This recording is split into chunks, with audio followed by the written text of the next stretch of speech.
एक छोटा सा गांव था जहां राधा नाम की एक गरीब महिला अपने छोटे से बेटे कान्हा के साथ रहती थी। राधा के पति का देहांत हो चुका था। वह गांव के संपन्न घरों में बर्तन मांजकर और साफ सफाई करके अपना जीवन यापन करती थी। राधा अत्यंत धर्मपरायण थी। वह हर काम करते समय जय श्री कृष्ण गुनगुनाती रहती। उसका मानना था कि उसका असली रखवाला उसका सांवरिया ही है। वह रोज अपने कान्हा को खिलाने से पहले भगवान की छोटी सी तस्वीर के सामने भोग लगाती, चाहे वह सिर्फ एक रोटी ही क्यों न हो।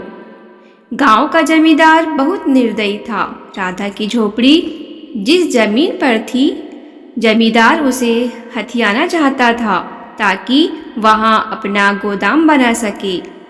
एक दिन उसने राधा को बुलाया और कहा, अगर तूने अगले 3 दिनों में 5,000 रुपये नहीं चुकाए तो मैं तेरी झोपड़ी गिरा दूंगा।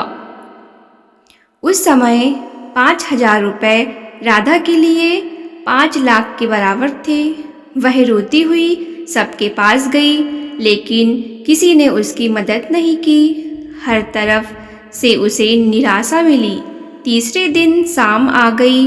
राधा ने अपनी झोपड़ी के कोने में बैठकर रोते हुए भगवान से कहा, प्रभु मैं कहाँ जाऊंगी? मेरा छोटा सा बेटा है।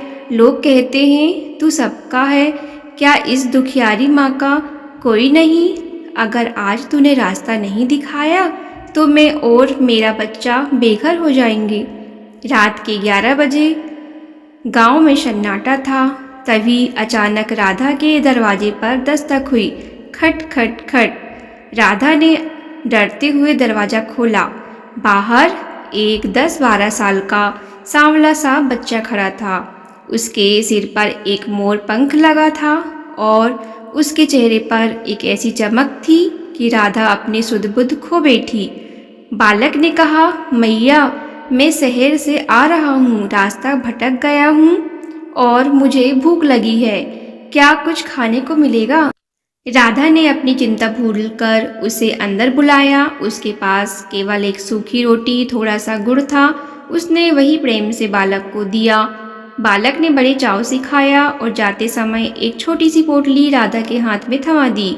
राधा ने कहा, बेटा यह क्या है? बालक मुस्कुराया और बोला, मैया यह तेरे विश्वास की कमाई है। और वह अंधेरे में कहीं गायब हो गया। राधा ने कांपते हाथों से पोटली खोली।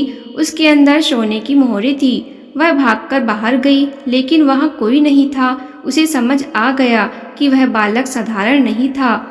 अगली सुबह वह जमींदार अपने आदमियों के साथ झोपड़ी गिराने पहुंचा तो राधा ने शांति से उसे धन दे दिया।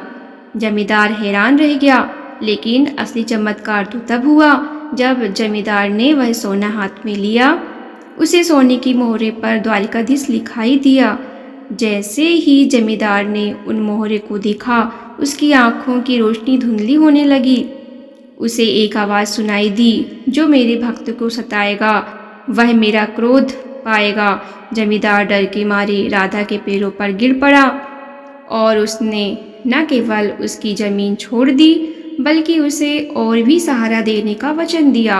राधा समझ गई कि उसके सांवरिया ने स्वयं आकर उसकी लाज बचाई है। उसने वह सारा धन गांव के कल्याण और गरीबों के लिए समर्पित कर दिया और खुद अपनी छोटी सी झोपड़ी में प्रभु के भजन गाती हुई सुख से रहने लगी। औरत की शक्ति उसकी सहनशीलता में है और उसका सबसे बड़ा हथियार उसका ईश्वर पर विश्वास है। जब दुनिया हाथ छोड़ देती